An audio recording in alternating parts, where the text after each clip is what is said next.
The weekend is over. It's Tuesday, and we're back. You're here listening to Southern Sense here on Blog Talk Radio, High Plains Media, SHR Media, Kinetic Hi-Fi, the Fix FM out of Charleston, South Carolina, iTunes, Stitcher, Spreaker, you name it when we're out there.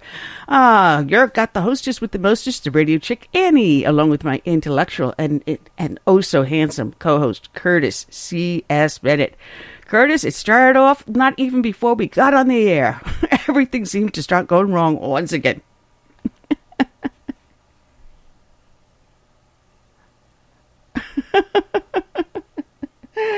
Oh, man. I don't know what BTR is doing out there, but whatever they're fiddling around with, stop it! Stop it! You're messing the rest of us up. Oh, man. We got ourselves a fantastic show. What's that? Oh, man. They got to bring some sort of a game into there. I think they're playing like the Giants did last night. They left everything in the locker room. Oh, man. Got to throw a little rub on that one. Anyway, we got ourselves a great show lined up. We have returning a fan favorite over here on Blog Talk Radio, especially our show. Jeffrey S. Stevens is returning. We interviewed him just last month about his book, Rogue Mission, a Jordan Sanders thriller. He's also a commentator on thedailysurge.com. So we're going to be talking with him. And at the second half of the show, joining us towards the end, will be Representative Ted Yoho, who is out of Florida's 3rd District. And that's going to be really fun. We've got a lot to talk about, so much that's going on. We've got the debate tomorrow. No, tonight. What am I thinking? God, today's Tuesday. The debate is tonight.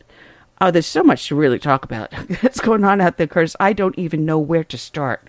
Jeez. Is it? Oh, tomorrow night. So I was right. It was tomorrow night. I'm lucky if I even know what day today is. BTR, you fluster me when you screw up my show start. You really fluster me. But that said, we got Jeffrey Stevens calling in at 1:15, so we may as well get ourselves rocking and rolling here.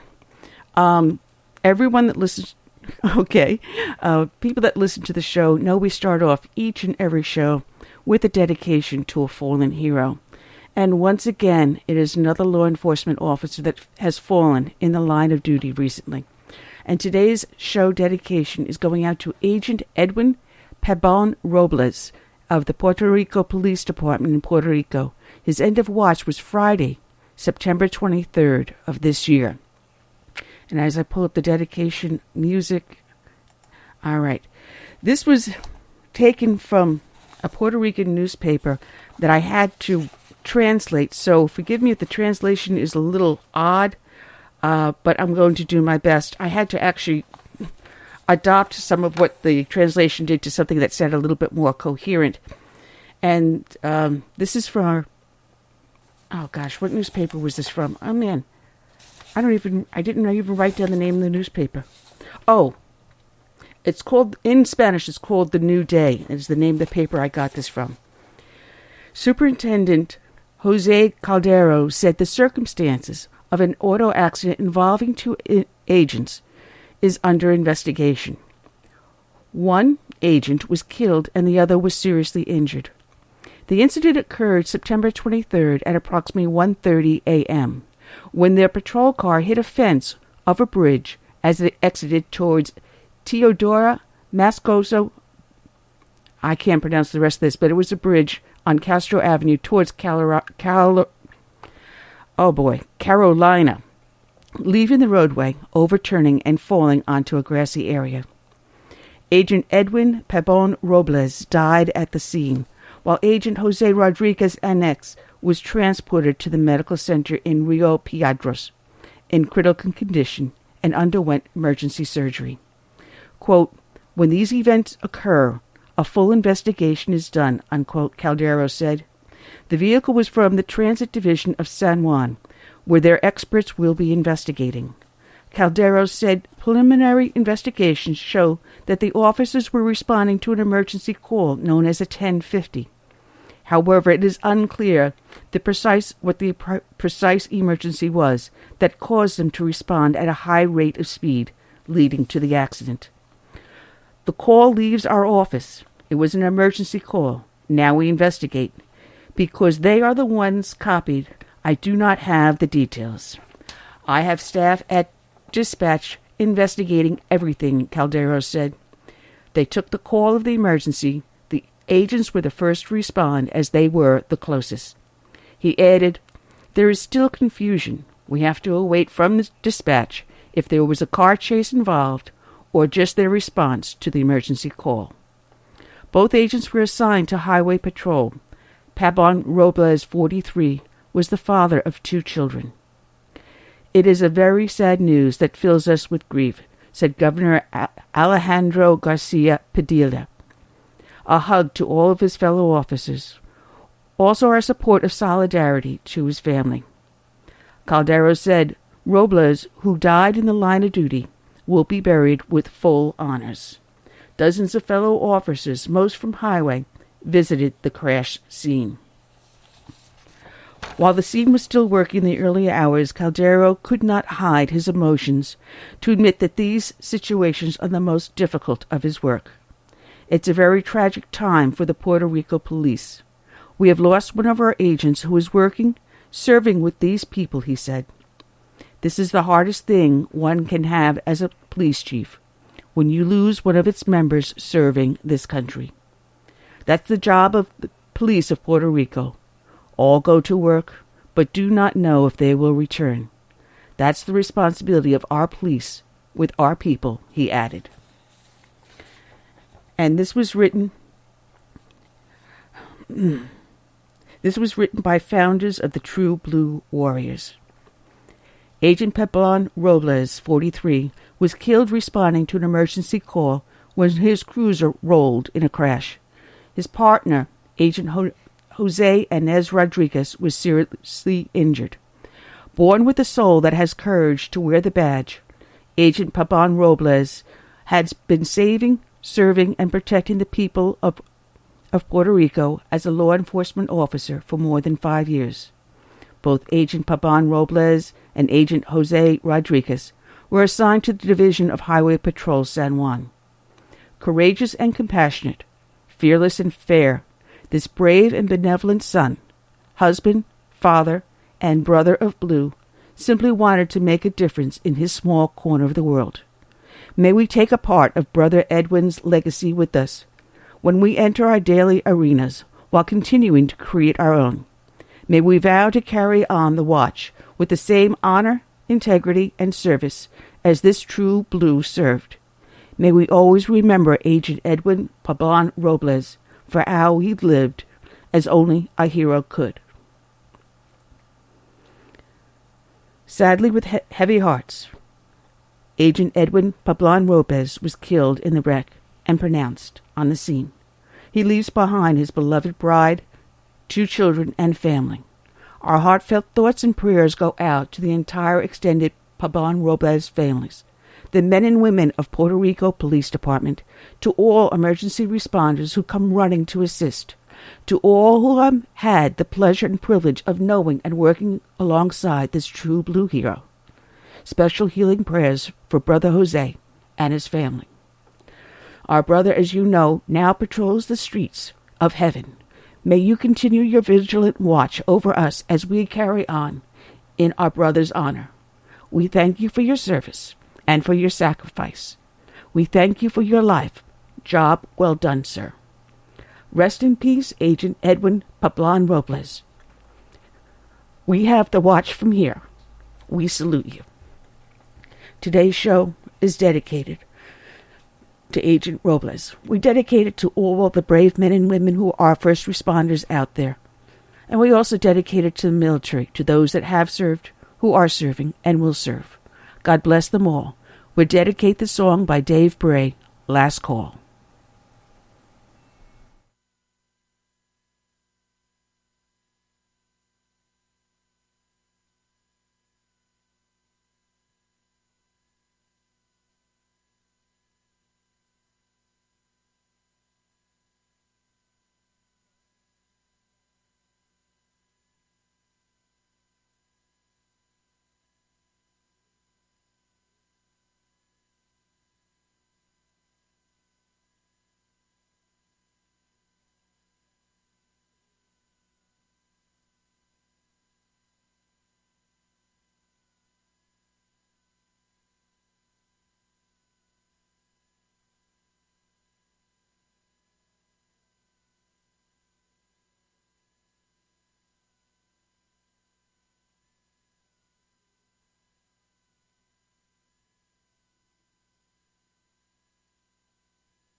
And that's Dave Bray, Last Call, and you can find that at davebrayusa.com.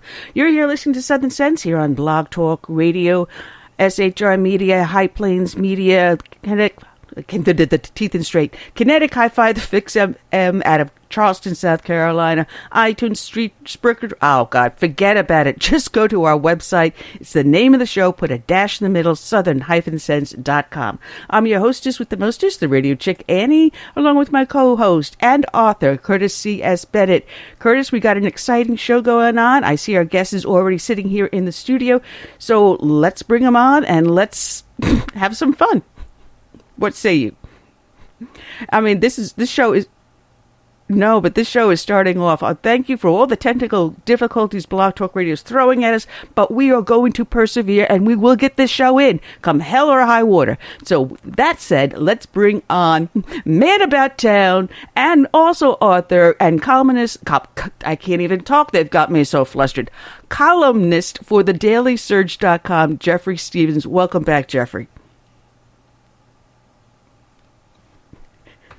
Well, actually, didn't start off too good this morning, but we're here. We are here. Oh, man. Between not being able to dial into my own switchboard and get on air, and then were so kind enough to kick my co-host off, so he had an emergency dial back in. Oh, good Lord. If you hear dead air, you're going to be doing the show by yourself, Jeffrey. You ready for that?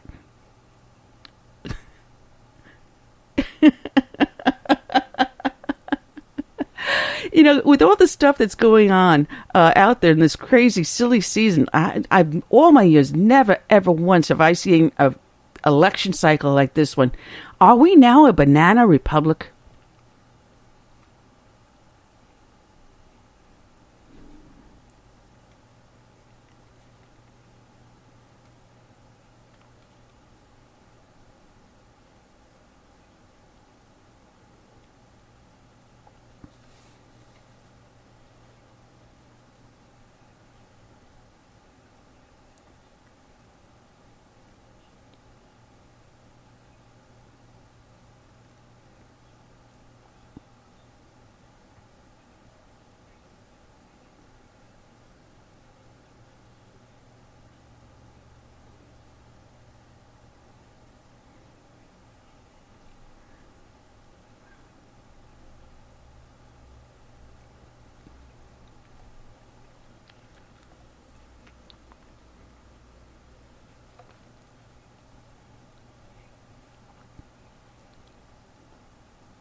Now, that is a mild understatement, and there's a lot of people out there on the undercard that are fighting to keep their state red. And now we're seeing areas that were normally traditionally red starting to turn pink. And the people on the bottom of that ticket are going to be hurt the worst. I mean, I had my Tea Party meeting last night, and we're fighting a sales tax increase. But everyone is so worried about the very top of the ticket, Trump and Clinton, that no one wants to see what's on the bottom of the ticket. And these three referendums, if they pass, will increase our taxes by 33%. And no one's going to be aware of it until the second they go to the store and go to buy something. And we're trying to, do the bread and butter, the pocket issues. And they're worried about, who is calling what name today.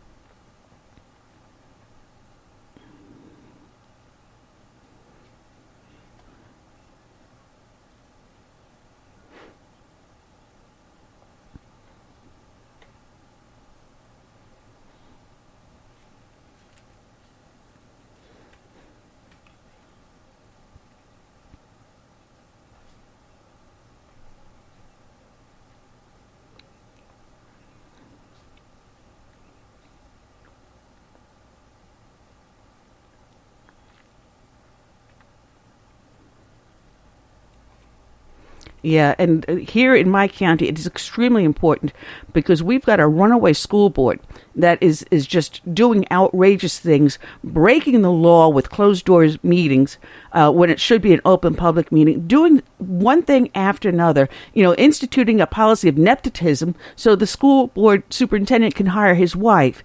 And we have the ability to take our school board back. We've got 4 seats open. We've got 3 conservatives running for 3 out of those 4 seats. We can take our local community back, but everyone else is worrying about what Alec Baldwin is doing on Saturday Night Live, or who is the latest woman to come forward and come up with a concocted thing about Trump 30 years ago. We're not worrying about what is important.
I'm going to go back to my meeting last night because at the same time I had my meeting, I did not know that the Black Chamber of Commerce was having their meeting. And they also discussed the taxes that we're fighting. And one of the kids that was, I shouldn't call him a kid, but, he's young enough to be my son, shows up at our meeting and, originally he went up to the counter as if he was going to order food. And I said, well, the restaurant's closed, but you're welcome to stay for the meeting. And the kid stayed, and he was absolutely amazed at how these taxes were going to hurt the local community, his friends, his family. And by the time we got done with the meeting, and I said, well, how do you feel about this? He goes, what you guys are doing are great. I'm going to go back to the Black Chamber of Commerce. I'm going to tell them what you did. And this is what we need. We need to get these dialogues going on in communities. We've got to get away from this stupid American Idol BS. I feel like I'm in a scene from, what is it, Southern Gents or whatever that thing is, Southern Living, that one with Thomas Ravenel in it. It's a soap opera. We don't want a soap opera president. We don't want a crook for a president. We don't want a soap opera president. Let's get to the issues. We got to call. Before we come on to that, we got to call her. She happens to be a friend of the show that works tirelessly to help promote some of these shows. So we're going to welcome Sweet Sue from New Mexico. Good afternoon, Sue.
Stephan, what you said is right.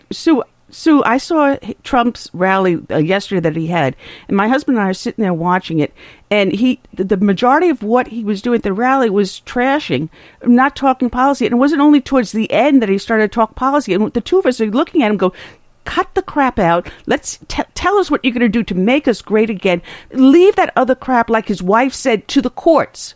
Just don't even bring it up. I don't want to hear it anymore. Tell me how you're going to get jobs. Tell me how you're going to fight terrorism here on our own shores.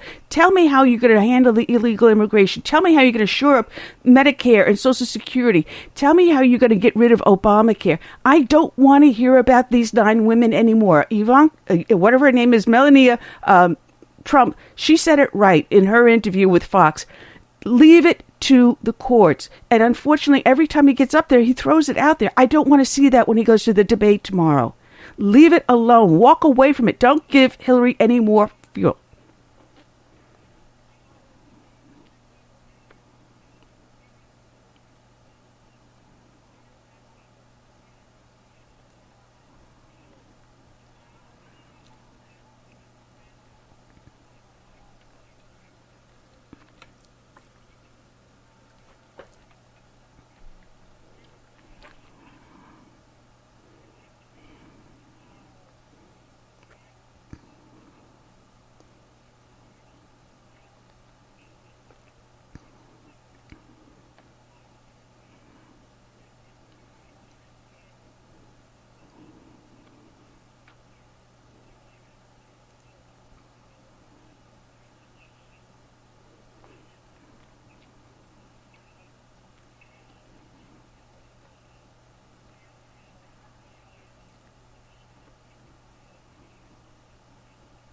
Oh, thank you for the call, Sue. We still love you.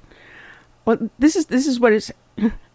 She is a good friend, and unfortunately, she feels that way. But hey, we've got to get the issue out there, and you and I are saying the same thing. Forget the trash talk. Give me policy here.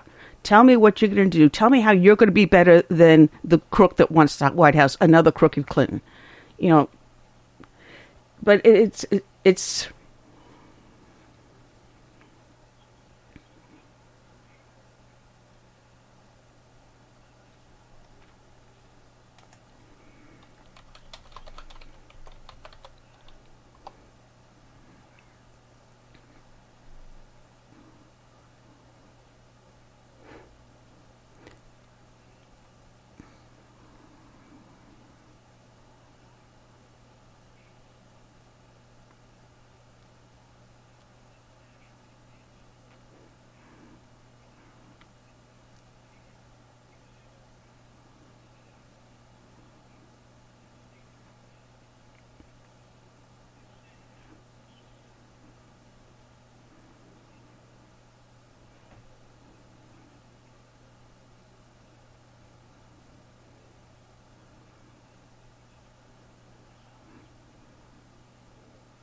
Yeah, now oh, go ahead, Curtis.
And now I'm going to bring you back to just something you said a little earlier, that you didn't think he was smart enough to write the policies. But he has ideas and policies.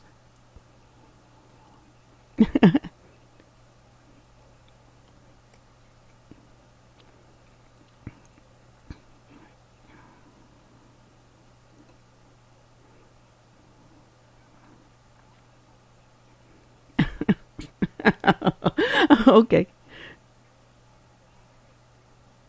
Well, she's sitting here. She's got her hand up. Would you like to explain that to her?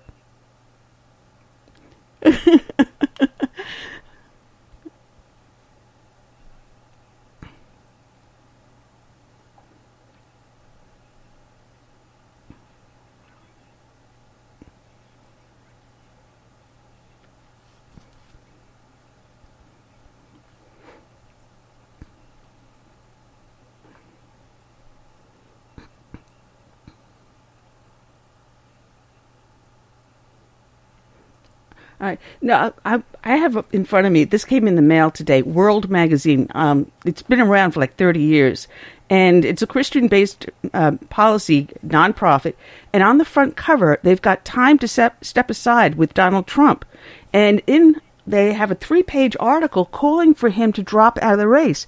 But that's mathematically impossible because there's no one that can step into his place and actually win the nomination. It's mathematically impossible because you've got deadlines in 34 states. 9 do not even allow a writing candidate. The ballots have already been printed. Who would you have to step in to take his place as the nominee? And how many Republicans that voted for him will you anger if you try to do that?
Well, I'm hoping that he will absolutely shine, because I know that there's people working with him trying to get him set up for this debate.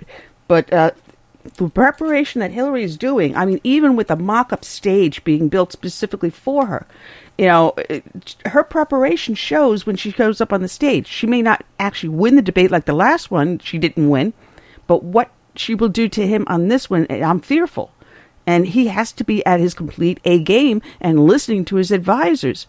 He said, I'm glad that I've got the leash off of me. I can run wild, and however he phrased it. Somewhere along the way, he's got to tone it back and look more presidential and say the things that we need to hear. We've got massive corruption with the VA, the IRS, the EPA, the NSA, the FBI, the DOJ, whatever alphabet soup out there organization in our federal government. Each and every one of them is a wreck. It's a train wreck. Tell me what you're going to do about that, cutting down the size of government. This is what the American people want to hear.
And this is the problem with Paul Ryan. And I vehemently did not want him to be Speaker of the House. And I contacted my congressman and told him so.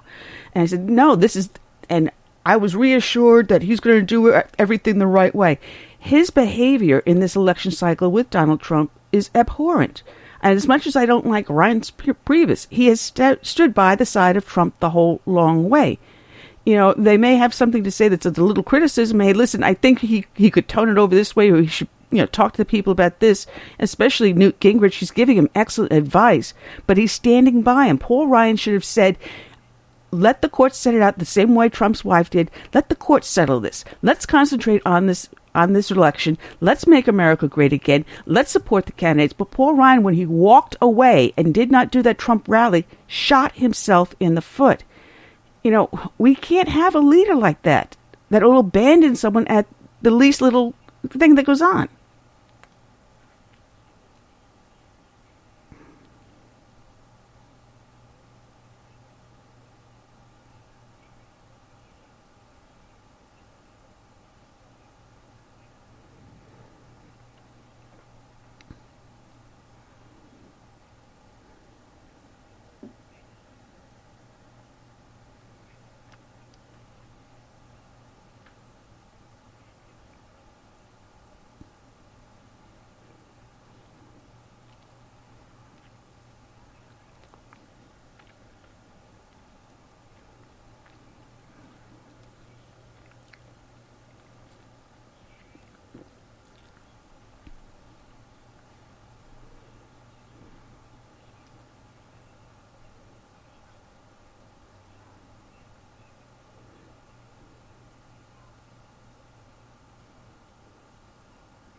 No, it'd be more of the same.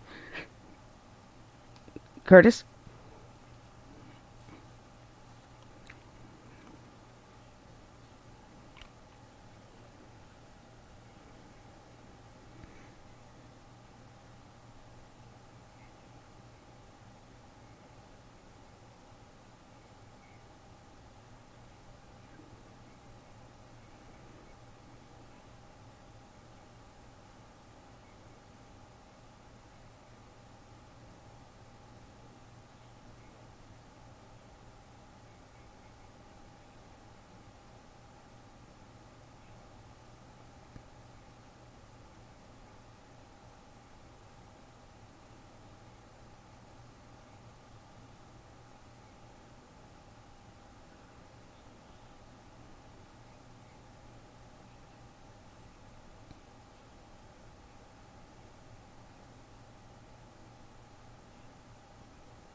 No, it's not working. And let's see what he does tomorrow night. Let's see how he ends up helping us reclaim America, because that should be what the conversation is.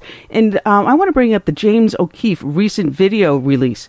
And it's funny because in January, when I interviewed him, he hinted that something big was coming down the line. And he was kind of like really sly about it. And I was just trying to figure out what it was. And I assumed it had something to do with voter fraud and trying to influence the election. But have you seen his video? Well, he ends up going and interviewing some of these PAC people that are actually stacking the Trump rallies. They're getting people up in line at the 6 o'clock in the morning so they can be at the front of the stage and behind Trump on the stage. And then they agitate. They cause these fights that occasionally go on. They claim responsibility for shutting down the streets in Arizona and preventing that rally. They claim the responsibility for shutting down the one in Chicago because of the violence. And they have direct connections and money coming directly from the Clinton campaign. I mean, this is something that is breaking, that is huge. They are paying people to go in there and disrupt them. He admits he's getting people that are mentally ill. He's admitting to getting people that are homeless, to cleaning them up, giving clothing, a meal, and a hotel room so they look legit. And this woman that was 77 years old or whatever it is, claims she was punched in the face. She was one of his paid operatives. They school them how to do this. It's frightening.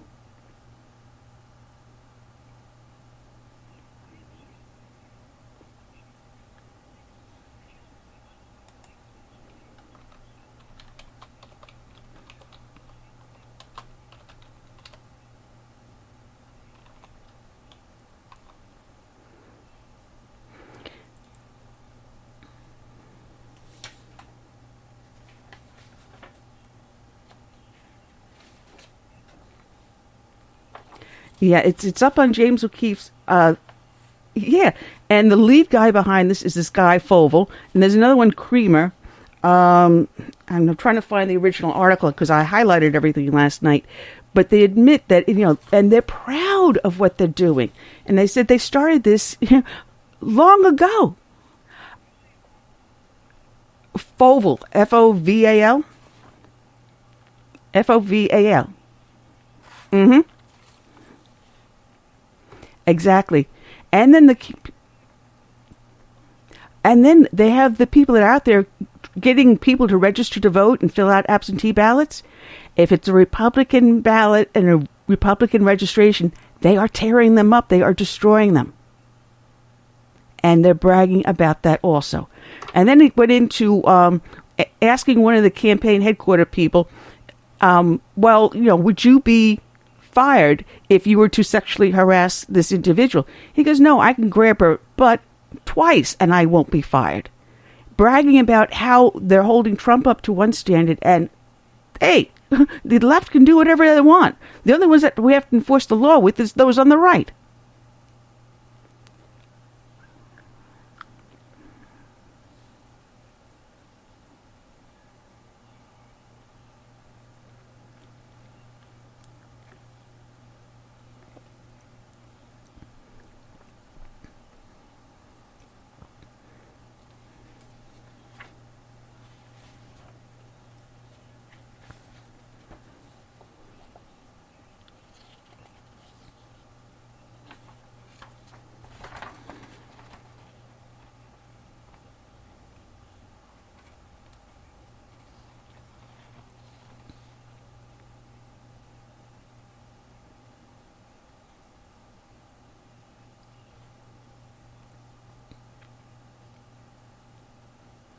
Yeah.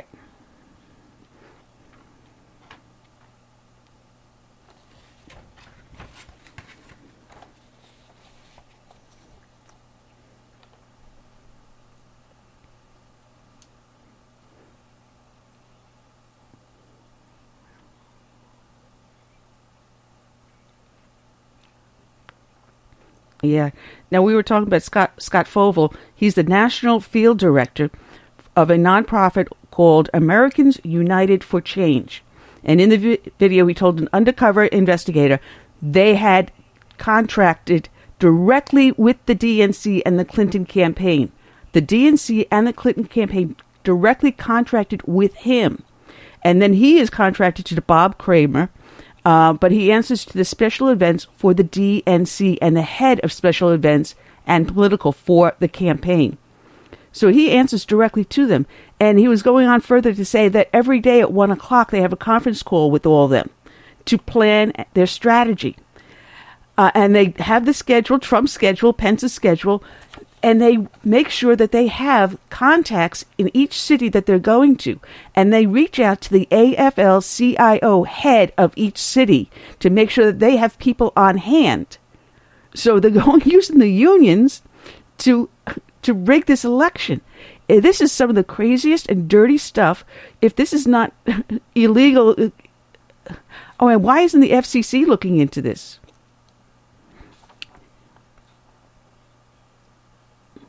Absolutely. There's a link on the show page.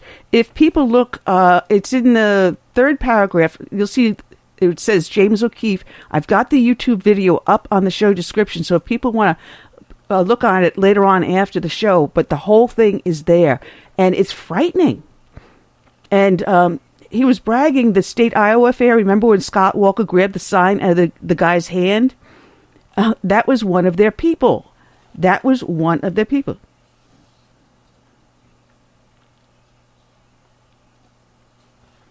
Mm-hmm.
Well, as long as you have the victim class, then the Democrats have a base to vote.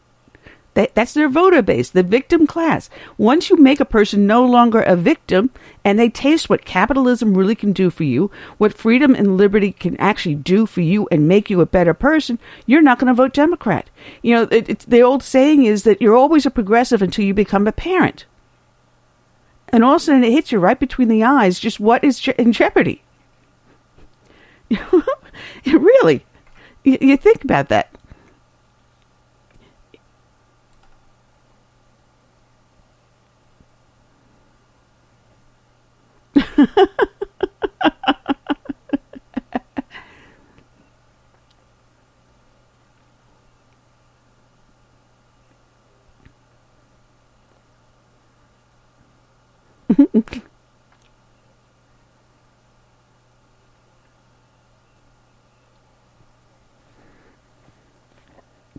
No, it's crazy. It is absolutely crazy.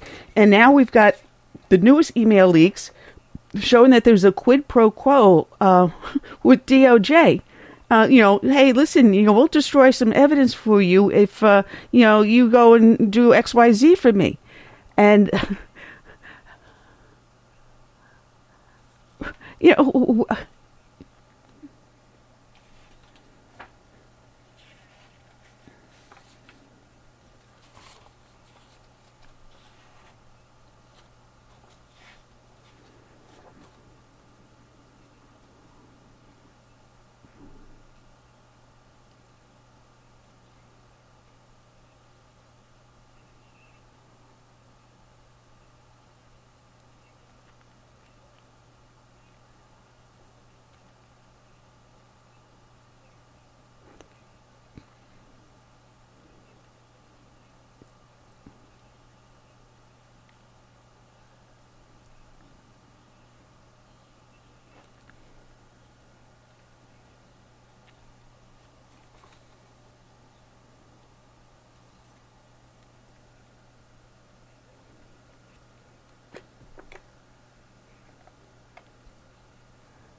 no, and there's others that are sitting in jail because they did even far less. We discussed this one Navy kid that took a picture of the inside of a submarine because he just wanted to remember what his job looked like. And he's sitting in jail. He's prosecuted. He's in jail because of a photograph.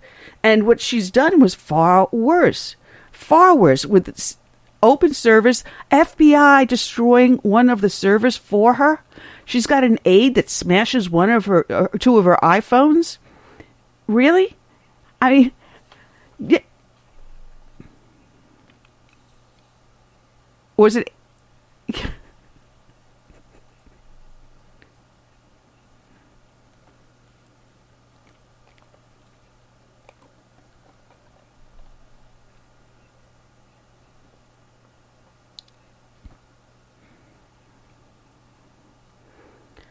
I,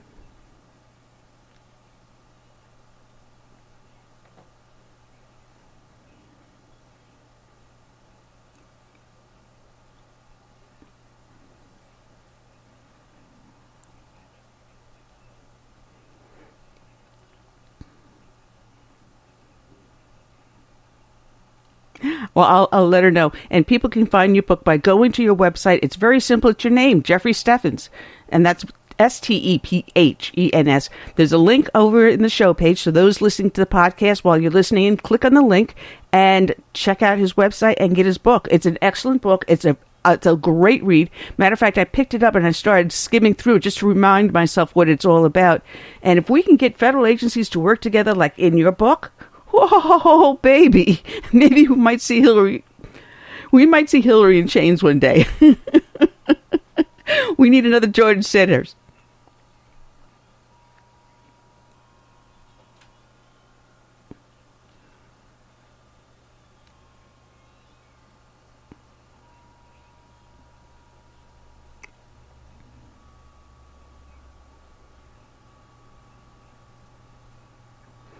Oh, from your lips to God's ears. What? All right. Thank you very much. Jeffrey Steffens. Check out his website, jeffreysteffens.com. And the book is Rogue Mission. It is an excellent book. It's another one in the series. He's got 3 others also up on his website. So check it out and definitely go see it. It's also up on Amazon, so you can always go over there and you can download the Kindle. So I highly recommend it. You know, he's such a great guest. He's so much fun to have on. And I just feel bad that Sue is now mad at me. So I'll talk to her later on and try to get her to fall in love with me again. I feel bad about that. But, you know, sometimes people don't understand. I've got 2 computers going. I've got the chat room up. I've got my notes in front of me. I've got my questions written over here. I've got all the printouts over here. And it's very hard for me at times to see when someone pops up in the switchboard and wants to ask a question. It's only when I look specifically in that direction. Or if someone sends me a text on my phone, I turn the volume down on my phone so I don't get the ring or the droid or anything and interrupt the broadcast. And the only way I know that a text is sitting there is if I happen to turn towards the second computer I've got going and see the light blinking. People don't understand, but you know, Curtis, how I have my studio set up. So I apologize if I didn't get to someone who raised their hand, but it's not always possible. So that said, she loves us. We love her. But I want to talk about this firebombing of the Orange County Republican headquarters in Hillsborough, North Carolina. I really, truly do hope they catch these people. Does anyone know what the latest is? Do they have a suspect or anything in this at all?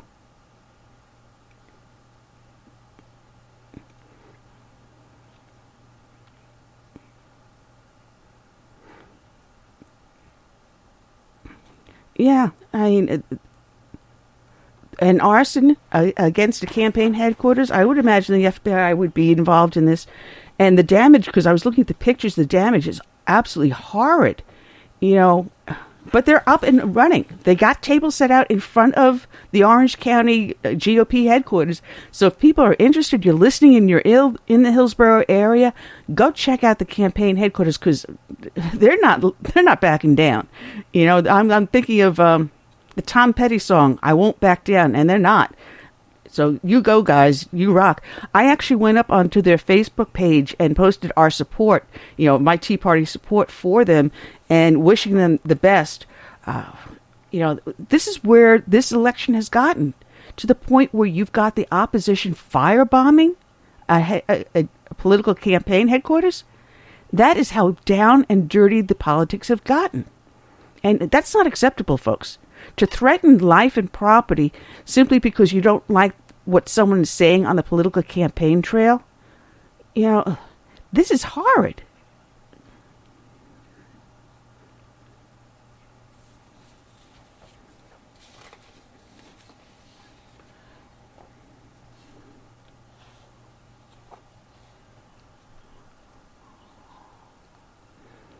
This is really because you don't see very many news outlets talking about this arsonist. And I caught it because someone put it up on social media, and I said, what the heck? And matter of fact, I think I saw it up on Twitter. So I pulled up the article, I did a little poking around, and then I found the news video clips on that. And folks, you know, check it out.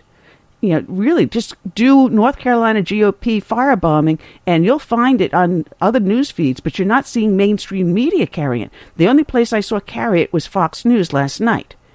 Again, here comes the problem with mainstream media in bed with the Clinton campaign. How many minutes do they do trashing Trump compared to how many minutes they spent on Hillary's email? I think at one point it was like 500 and some odd minutes on Trump and 11 seconds on Hillary. Really? It's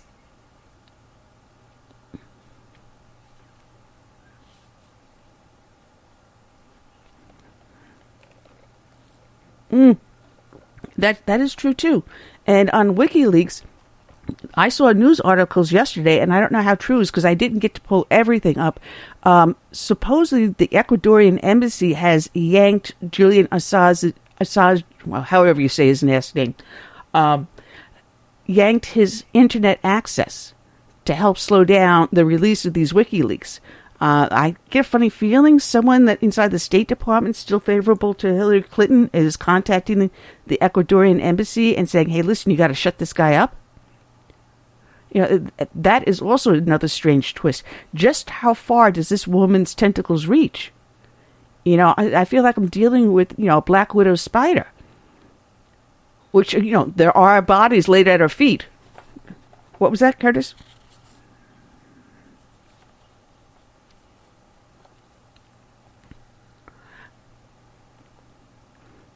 Yeah, now Sean Hannity put up on his website 17 of the most damaging WikiLeaks emails released so far. And this he put up last night. And the number one is he's got Clinton campaign believed Obama committed voter fraud in 2008. This was in her emails. So, we do know that they committed voter fraud because she acknowledged it. And she said, well, the voter fraud was against her. So now she can discuss it because it's against her. But if she commits voter fraud against us, oh, no, we can't talk about that. We can't talk about that. So it's got to be hidden. The NBC producer gushes over Hillary Clinton. A leaked email from an MSNBC producer to the Clinton campaign is just showing how much the media gushes over Hillary Clinton. On the April 2015 email from a producer on All In with Chris Hayes to Clinton spokesperson Ariadne Elrod, the producer goes so far as to call Clinton an amazing, intelligent woman. Well, she's got an amazing intelligence, but she uses it for evil, not for good. The WikiLeaks leaks about the transcripts of Hillary's paid speeches to Goldman Sachs. Here we're talking out of two different sides of her mouth. Here for Goldman Sachs, she tells them one thing, and then she tells the voters something else. And,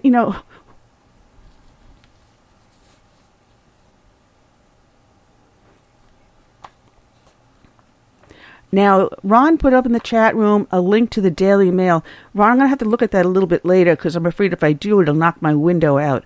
I've got so many things open on these computers. But it's titled, Bill Having a Hard Time. Chelsea Livid. Hillary Pissed. Clinton Family Rocked. WikiLeaks Donors, Friends Furious. Candidates said... I don't get what this... Ron, if you can, type out exactly what that's all about so we can talk about that. So now we get some of these transcripts of these paid speeches.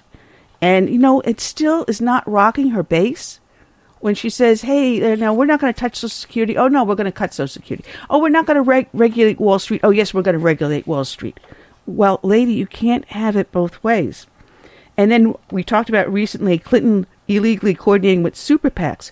And just the other week, we were talking about David Brock and Media Matters with 14 organizations out of one office and how they were coordinating with the DNC and with the Clinton campaign to sabotage the right. That was with Andrew Carr of the citizensaudit.com. So now we're showing that she's coordinating with these hit guys that are showing up in the James O'Keefe video. So that's not the only super PAC she's playing footsie with. She's all over the place. So, it's funny because I mentioned if Andrew Kerr could pull up this bit with Media Matters, how much more do we not know about? And so now WikiLeaks is showing that there are other PAC organizations involved, not just the ones with David Brock. Hillary Clinton was provided questions prior to a major interview. This is where they were saying, I think it was, what was it, MSNBC says, we'll give you the questions and then we'll give you veto power over, which ones we can ask you and what your answers should be. We'll give you a veto. If you don't like what's in the tape, we'll cut it out. No problem. Can you imagine if they offered that to Donald Trump? Really? They would never do that. And of course, the number 6 is people in Clinton's inner circle fear Bill's sex life as a liability. Well, duh, huh? Another intern in the White House if Clinton and company end up in the White House again? Ah, man.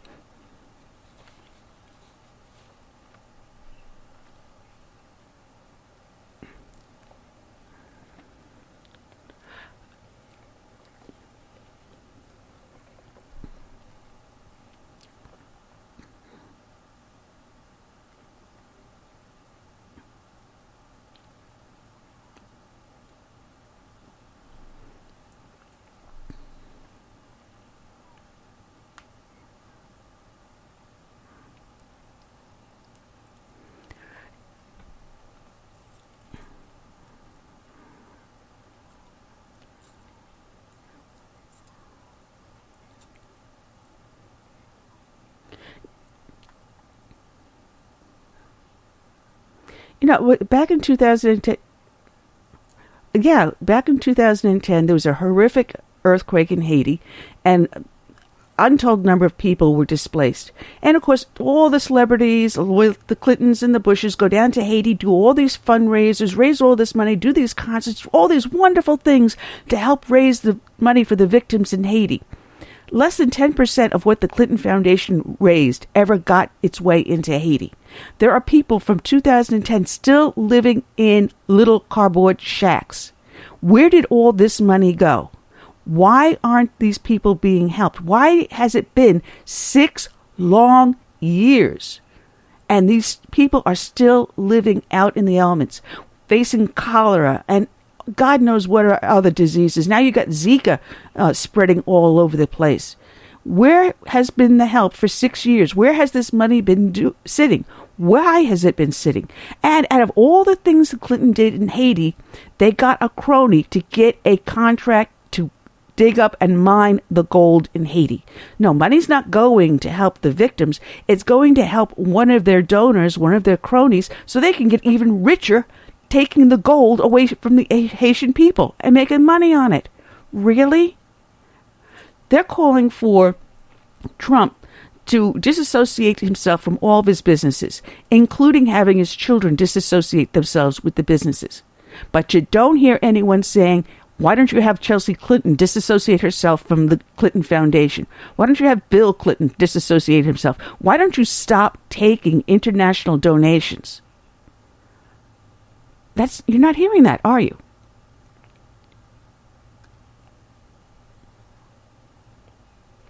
Now, and Rocky Ron said he went to St. Martin in 1992, and cardboard shacks is not an exaggeration. And that's the God's honest truth. When you go down to some of these Caribbean islands, you would not believe the abject poverty these people live in. I mean, they're better off if they just had a sleeping bag on the bare ground. That's how bad some of these shacks are. And the disease that spreads through it, as I said, the cholera, the Zika virus, AIDS, and you can go on and on and on. And they're left to die. The former president of Haiti said that Clinton is a crook because the money never came here. All the aid and all the good things they promised never, ever happened. And yet, we're worried about something Donald Trump said 30 years ago? This is so lopsided. This is absolutely so lopsided. And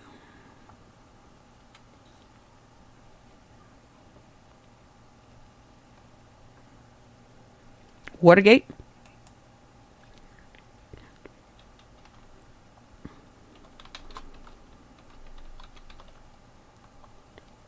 A congenital liar, which means it's habitual. It is something that she cannot stop. She is such a liar that she no longer even knows which is a lie and which is the truth within her own self. Someone has...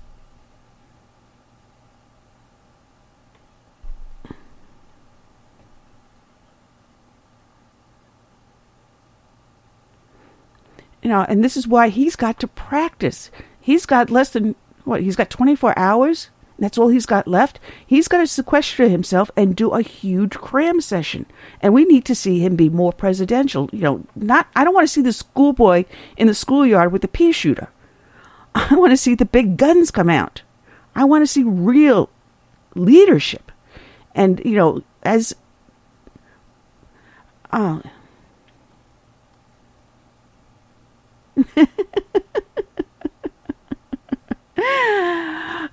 And to remind people again what's in some of these emails that WikiLeaks has been putting out, her campaign manager, John Podesta, who had wished the San Bernardino shooter had been a white boy.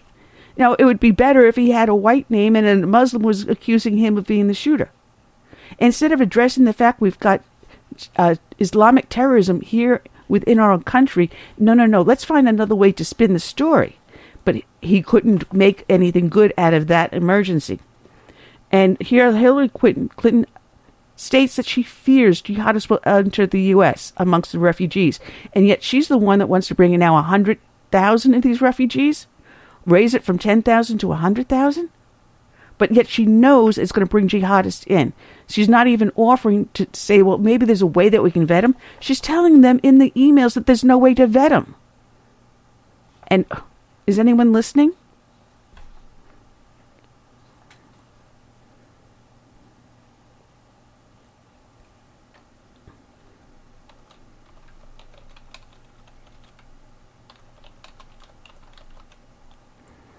Yeah, you had contractors coming in from the Saudi Arabia.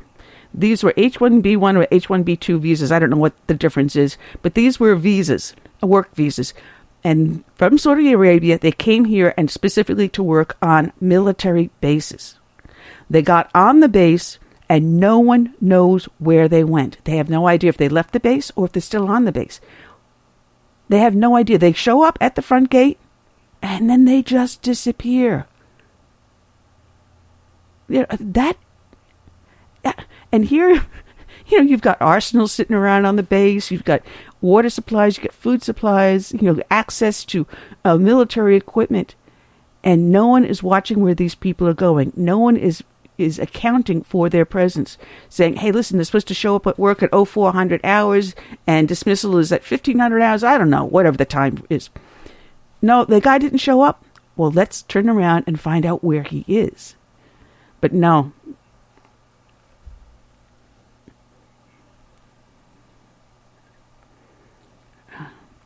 It's absolutely crazy. And number 9, where she bashes backward Catholics and evangelicals. Now, wait a minute. Let's see. Nancy Pelosi, Democrat, Catholic. Tim Kaine, Roman Catholic, Democrat, yes. John Kerry, Roman Catholic, yes. Democrat, yes. So I guess if you're a conservative or Republican and you're a Catholic, you're backwards.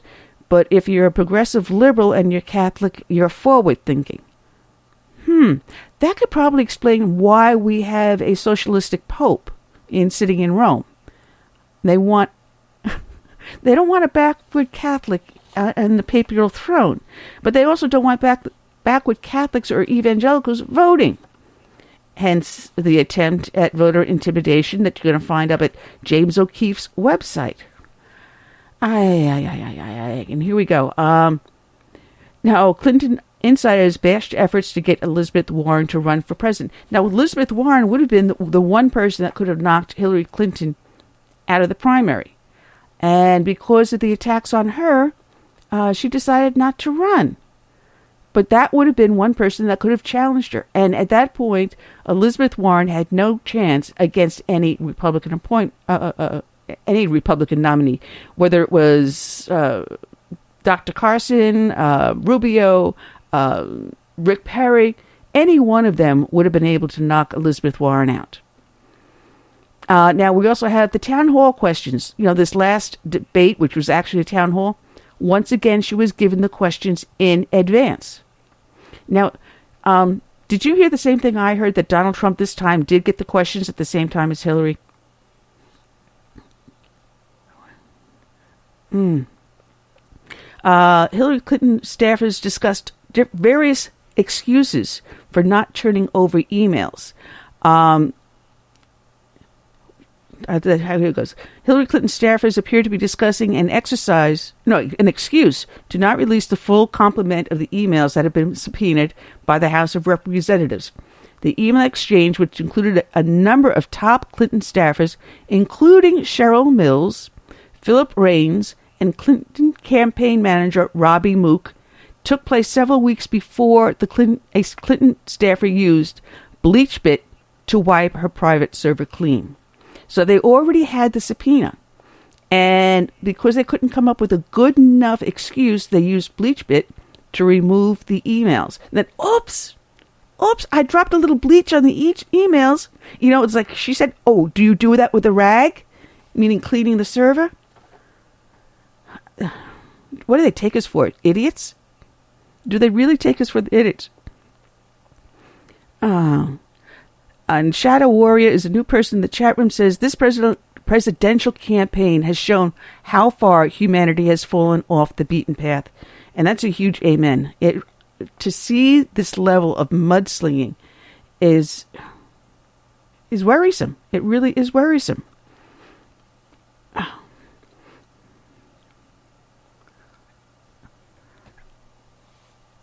As far as I know, it's Chris Wallace, but he normally has one or two other people with him.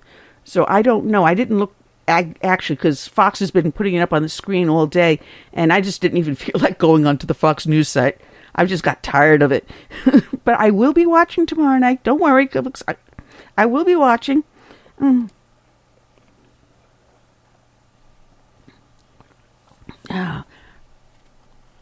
We've got 3 weeks. Well, supposedly, she and Trump got the questions this time around. All right. Well, this is number 13. Insiders worried about her troublesome relationship with Sid Blumenthal. Now, why isn't he under arrest? Because she sent him things that were classified, top secret, asking for him to comment on that. He has no top secret clearance. He's not a member of the government. He is just a friend, an advisor and a friend, not even a paid advisor, just a friend. So why are these government emails being sent to him, completely unsecured for him to comment on? Now, he's in possession of American top secrets, and which against the law. Why isn't he being dragged in and subpoenaed and ordered to testify? Why isn't the media talking about this? What was that, Curtis?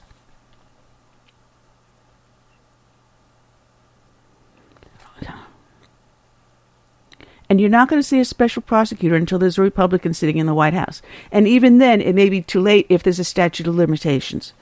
Because if Clinton comes in and does 2 terms, I don't know what the federal law is, but some of these things have a statute of limitations. But then again, there's no statute of limitations on treason. But she could be given a pardon.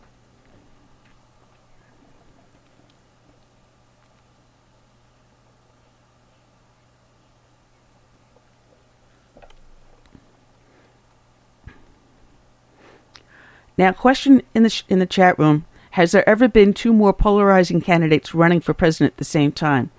I would say yeah, but what the difference is in this date and time is that we've got the internet. We've got our smartphones. It's being talked about. Whereas we're talking about the election of 1864, that was highly contentious because it led to the Civil War.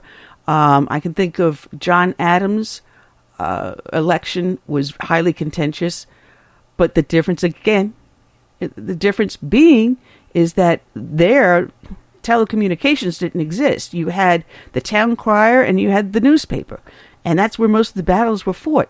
You got to remember back then also, if you disagreed with your political opponent and your political opponent was out there talking, you grabbed a bunch of your buddies, you grabbed a bucket of tar, you grabbed a barrel of feathers, and you literally tarred and feathered your opponent as they were standing in the town square. Some of them were actually chased down with pitchforks, afraid to even give their speech because their life would be in danger. That's the difference. You know, we don't talk about those elections, But today's day and age, because of the electronic age we live in, more people are seeing it and hearing it, and it's in your face. Whereas back then, hey, listen, you chased them off the stump, you went to the bar, you had a few rounds, and it would be more like a month or so before the guy decided to limp back in town and try again. Yeah, they were contentious. All you have to do is just look at the history books. Oh, that's right, we got Common Core. It's not in the history books anymore.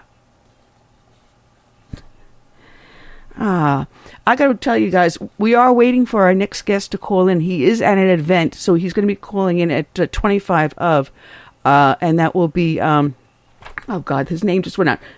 Yes, thank you, Ted Yoho, who is out of Florida's 3rd District. He will be calling in about 10, 15 minutes or so. So we're just filling time. All right, here we go. All right, here we go, number 14. Podesta tells Hillary to court needy Latinos and calls a Latino, a rather nasty name. And the Latino governor that he called a dick was Governor Richardson. Now, wasn't he supposed to be a pal of hers? Aren't they supposed to be buddy, Richardson and hers? But this is how they, yeah. And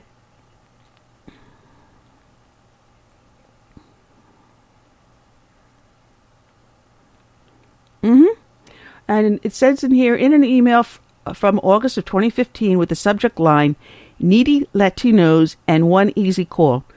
Podesta encourages Clinton and Uma Abedin to tell Clinton to consider calling former New Mexico Governor Bill Richardson and former Energy Secretary Federico Pena and ask personally for their endorsement. In the process, Podesta calls Richardson a dick. Now, this is how they treat each other. And they say that the Republicans are fractured. Huh? Really? This is within their own party. And everyone says Democrats gather around each other. But that's not so if you end up reading these emails. How one branch of the Democratic Party looks at the others with complete disdain. That, hey, listen, you're supposed to be kneeling at my altar and not I at your altar. All right, let's see. We have Clinton campaign nervous about Bill's paid Wall Street speeches. Amongst the emails released by the anti-state secret organization is one in which the campaign staff expresses concern about the poor optics of a speech to a major Wall Street bank that Bill Clinton was set to deliver in the heels of Hillary's announcement that she would be running for president. Despite their protest, Hillary is said to have had very strongly wanted him to deliver the speech as planned. Well, guess what? It was a paid speech. And she wanted some money. That's why she wanted him to talk, because it would be more money into the Clinton Foundation, more money they can siphon off into their own pockets and not give to the organizations and areas that they pledged their dollars to. Remember, Haiti is still sitting there since 2010 looking for those Clinton Foundation dollars. And let's not forget about this initiative they have in Africa that they tout as their crown jewel of the Clinton Foundation, being the AIDS drugs going to Africa. And when they tested the AIDS drugs that they were sending to Africa, they found them watered down and completely worthless. So people in Africa are dying from AIDS because the drugs that they're taking that's supposed to cure them and help them have been watered down because the Clinton Foundation was too greedy. They wanted more money in their foundation, and they couldn't give a flying F in the rain about those people in Africa. They don't care about them in Haiti. They don't care about them in Africa. And if they don't care about them there or there, will they ever care about them here? No, not unless they're looking to get your vote. It's the only time they'll care about you. That felt good. That felt good.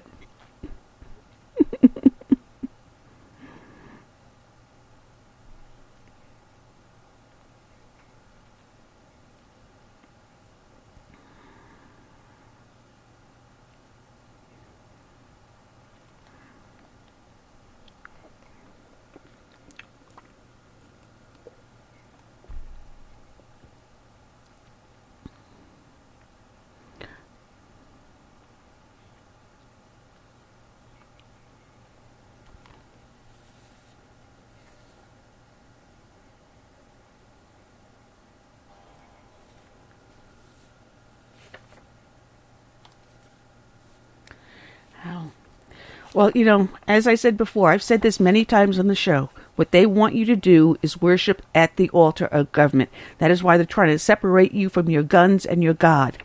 If you're dependent only upon the federal government, that's why they're trying to nationalize the police. That is why they're forcing federal programs on each and every state. Medicaid, welfare, Section 8 housing, you name it. All these federal agencies going into our schools. All right, you have to teach Common Core. And the only reason why you're going to teach Common Core is because federal dollars are tied to it. So if that school district, or that actually goes to the state, and the state then sends it to the local schools. But if that state wants those federal dollars, then you have to use Common Core. There is a gimmick to everything. Follow the money, folks. Because at the bottom of just about every problem in our society today, it goes back to the money. And in order to get the money, you got to get yourself elected. So in order to get yourself elected, you have to make that person dependent upon you and government. And that is the game they are playing. And here, number 16, the Democrats plotted to create fake Trump Craigslist ads. Now you got to remember, Occupy Wall Street used Craigslist to get people, to hire people to be those protesters in Occupy Wall Street. Black Lives Matter did the same thing. You use Craigslist to recruit people, paid people to show up at those demonstrations and riots. And again, once more, out of the Democratic playing book, going to Craigslist to find ways to disrupt this election. Let me see. WikiLeaks documents show that the plot to smear Donald Trump goes back at least several months when the Democratic National Committee, the DNC, plotted to create fake Craigslist ads with sexist messages towards women. In the email dated May 18th of this year, entitled Need Comms Approval Craigslist Job Post, Christina Freundlich, is that pronounced right? Freuden, I can't pronounce her last name, Freudenlich or something like that, a spokeswoman for the DNC, seeks approval for the fake ad from DNC Communications Director Louis Miranda and Mark Pastenbach. So they're going to put out these fake Craigslist to show that Trump is the huge, huge sexist that they claim he is. Oh, man, oh, man, oh, man. And this last one. Go ahead, Curtis.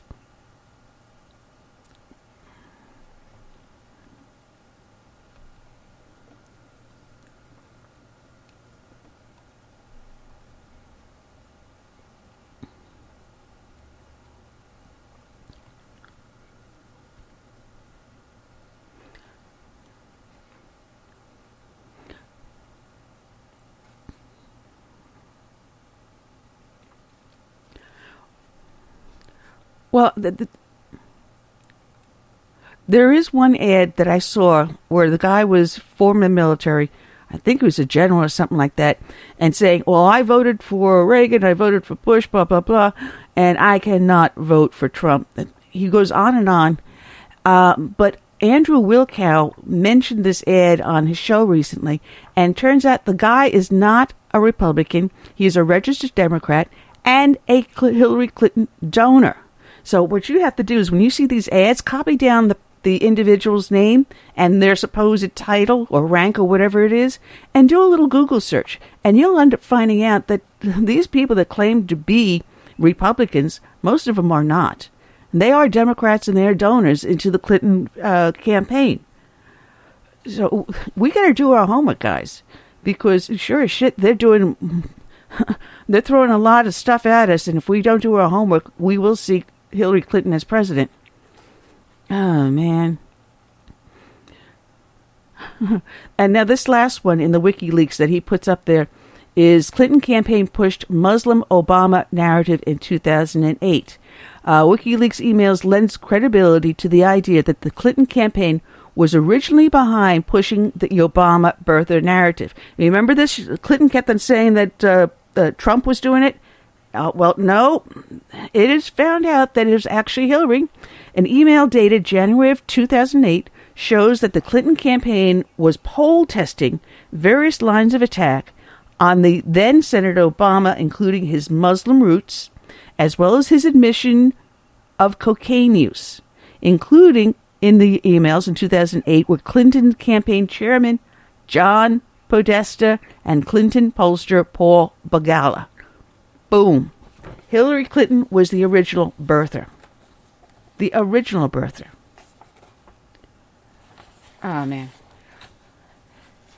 Well, we should have our guests calling in shortly, and if they are on the line and want to join us, please press 1 on your dial pad. Speaking of Muslims, this was in USA 24, and it was titled Muslim Leader, America Must Understand Sharia Law is Greater Than the Constitution. Therefore, Muslims are above the law. And this is coming from the director of the Dallas Council on American Islamic Relations. That's the Dallas Council of CARE. Mustafa Carroll made a surprising and shocking statement during a Muslim rally in Austin, Texas. He firmly believes that the message of the Quran is supreme over the United States Constitution. And the statement would be shocking to most Americans in the United States unless they had some perspective on who CARE really is. CARE is the unindicted co-conspirator in the Holy Land Foundation scandal.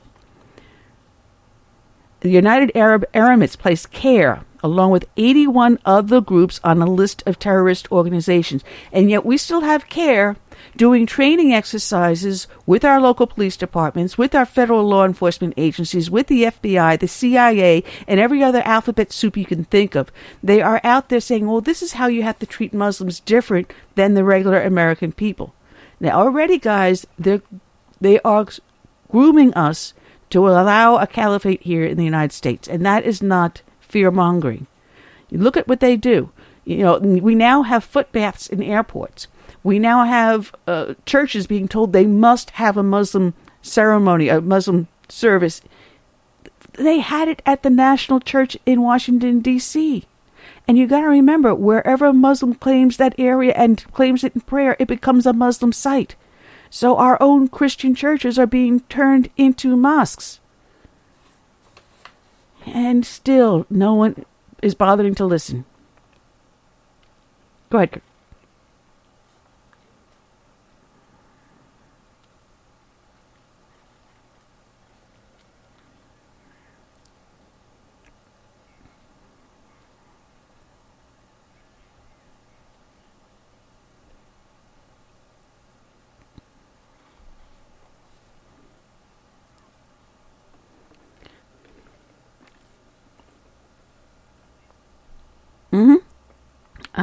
The problems that we see in England and in Europe is already here on our shores.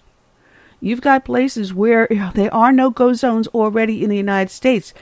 Just ask anyone that lives in Michigan near Dearborn. And in 2001 and 12, during an event that the Blaze covered extensively, Islamic Institutes coordinated with the White House to target the counter-terrorist training within the FBI. Now, a while back, a number of years back, we had David Gobetz. He wrote the book Muslim Mafia. He was already talking about this years ago. Years ago he was talking about this. The event was called The Purge, and the result was the removal of more than 700 documents and 300 presentations. Some of these presentations removed, including information about Al-Qaeda. And the trainers within the FBI were allegedly not given the opportunity to appeal when their presentations were rejected. They were not even allowed to know who it was that was objecting to their work. CARE was one of the institutions that pushed for this event. Need I say more? We are in such bad shape today because we cannot even allow our own law enforcement to do their job. And I think this might be our guest calling in. Let's bring the individual on, because it looks like one of the Florida area codes. And is this Representative Yohu? Oh, welcome aboard. And how's your campaign going?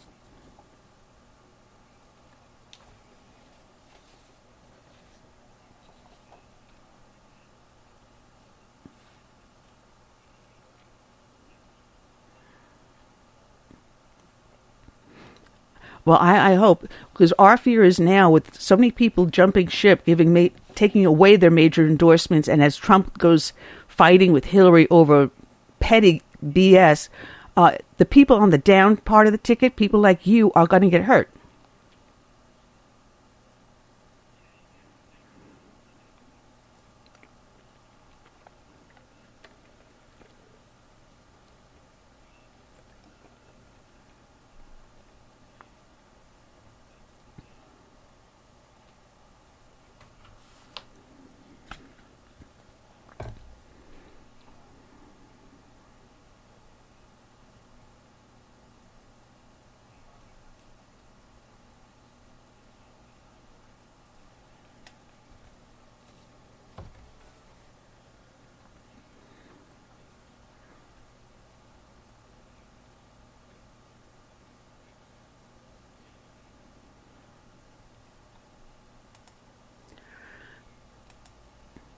Well, I'm hoping that everyone else come November 8th start seeing things that way. We've got 3 weeks to help turn this back around, and I think Mrs. Trump was a good start, having her go out there and get in front of this and say, hey, listen, I think everyone else is starting to echo what she's saying. Let the courts handle it. If there's any truth to this, let them bring him to court and prove him guilty.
Oh, I'd love to get a copy of that article.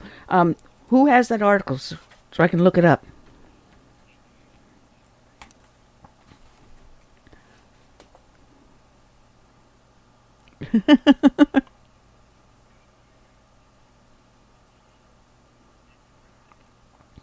Oh, that I definitely will.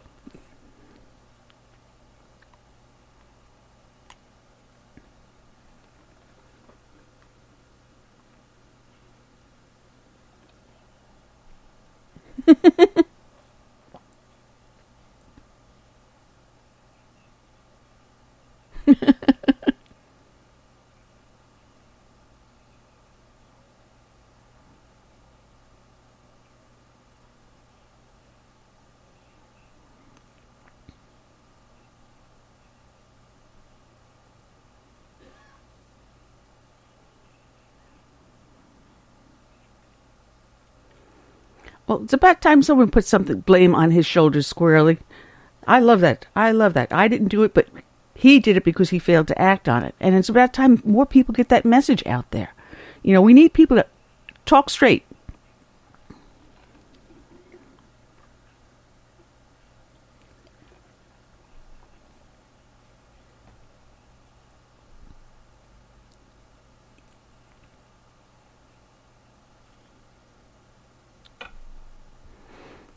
Now, with I was going to ask about Paul Ryan, because Paul Ryan turned around and did a flip-flop on Donald Trump, and not a lot of people are happy with him.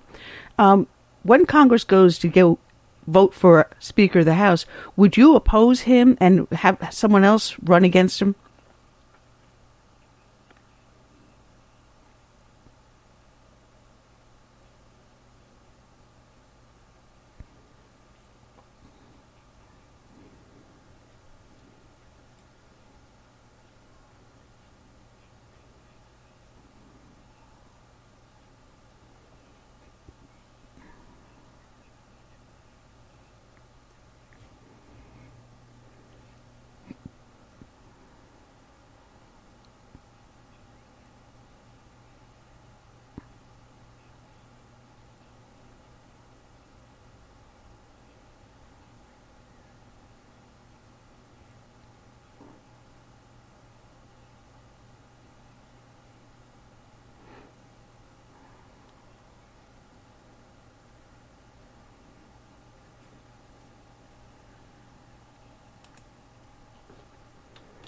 Well, I definitely.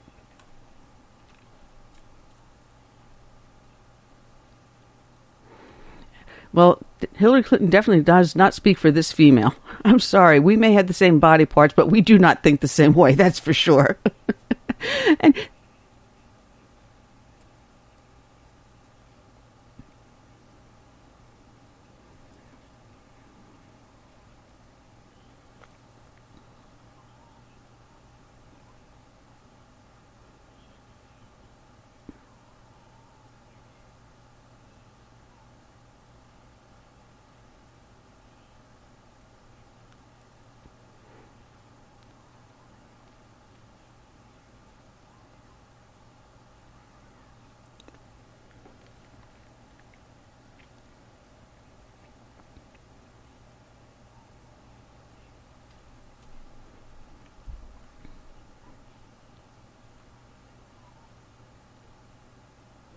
well, a lot of people demand high standards on the Republican side of the ticket, but I don't see the same thing on the Democratic side. It's okay if you have your little foibles and oops, you made a mistake, but God forbid it happens to be a conservative such as yourself, or even conservative as my congressman, Mark Sanford. And I mean, this man has taken heat after heat after heat.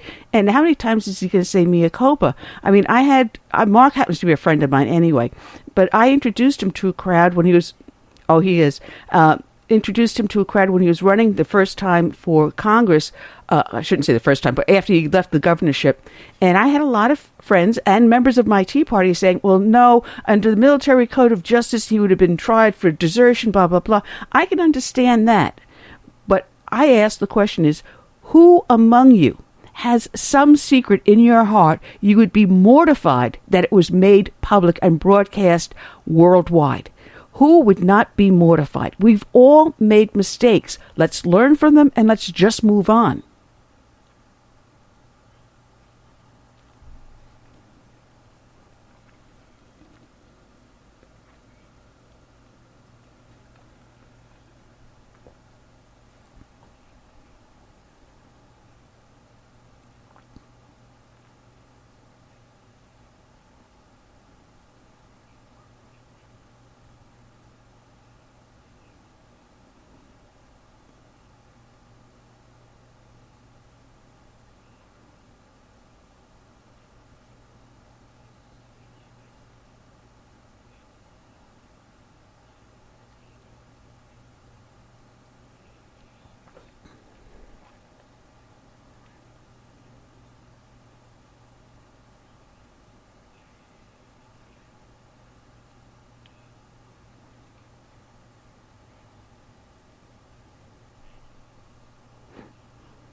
Yeah, and now you have work.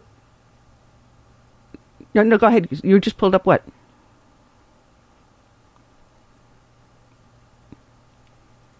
Mm-hmm.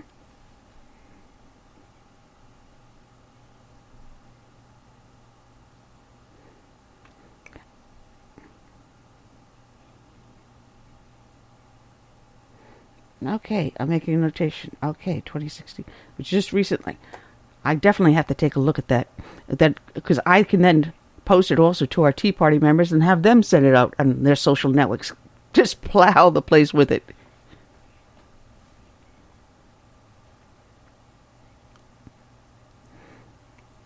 Wow.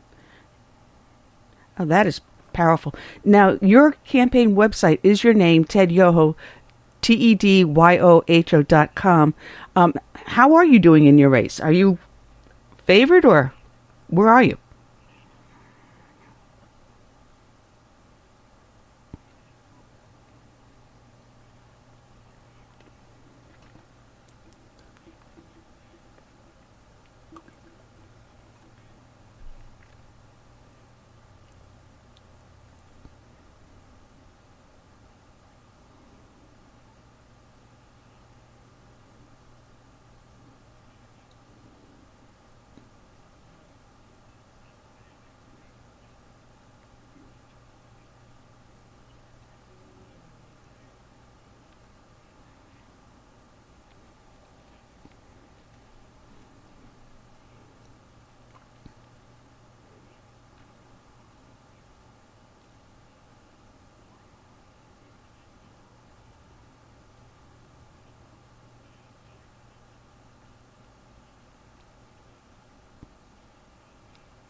Oh, absolutely.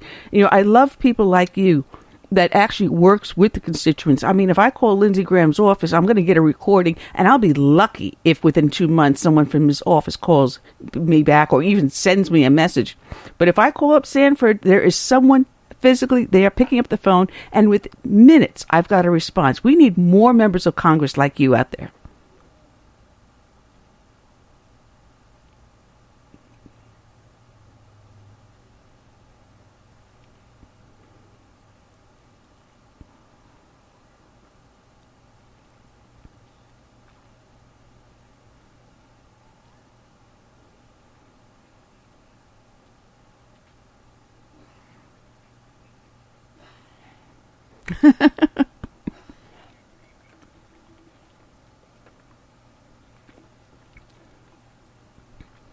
Well,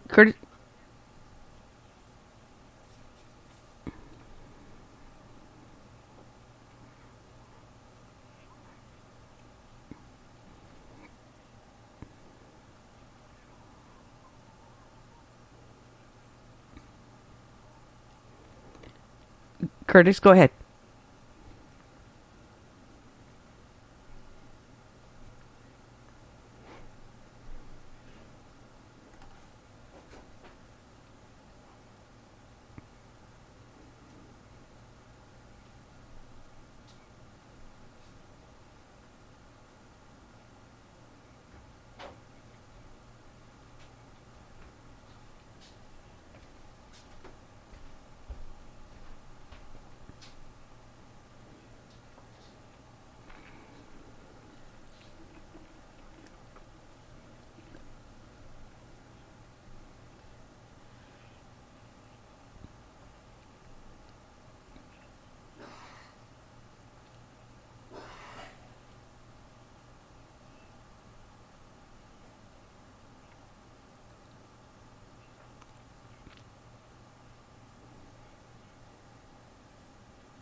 Well, I got to say this about the Tea Party, because we had our meeting last night, and as I was getting everything set up, a guy from Edward Jones was closing up his office, And he was like, "What's going on?" He says, "We're having our Tea Party meeting. Why don't you come join us?" He goes, "Oh, no, I'm a registered Republican."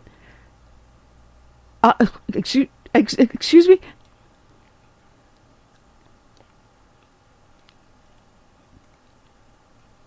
Mm-hmm.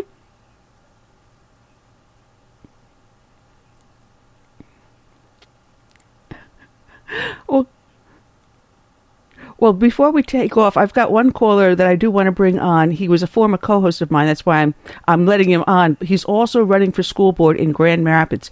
Check him out. Good afternoon, Cool Mike.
Yeah, and as long as people realize the Tea Party, which came to power in 2009, we are not a political party. We've got conservative Democrats, we've got independents, we've got libertarians, we have Republicans, all as members. We have people not even registered. It doesn't matter.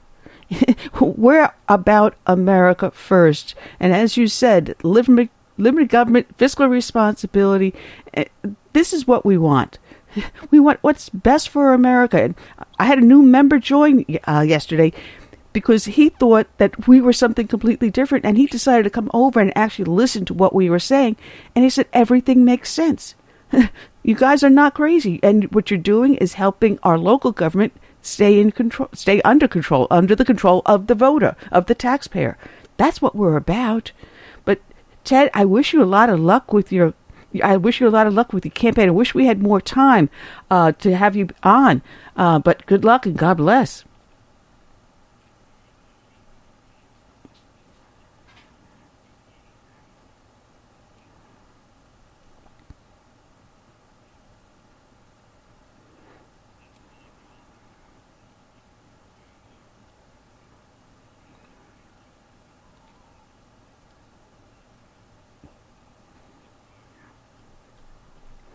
No, it won't. We have to keep on fighting. We got to be like the progressives. Never give up the fight.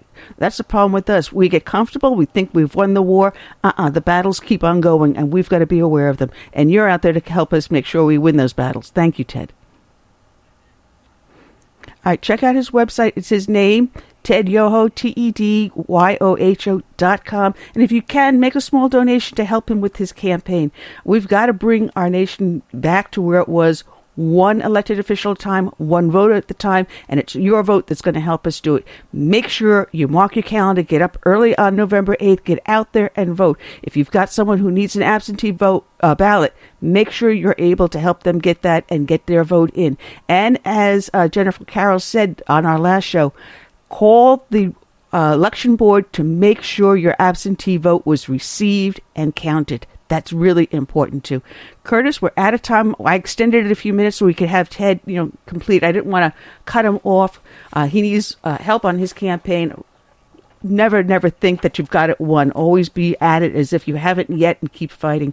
But we're going to be back here on the 21st, Friday, with Mike Cutler.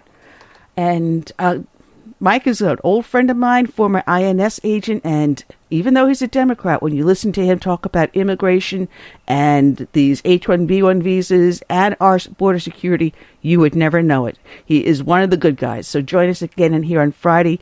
And my thanks to everyone that was in the chat room, those that called in, and Sweet Sue, you do get a special mention, and I will be talking with you shortly. So Curtis, I want to thank you for helping put this show together, and you do a great job.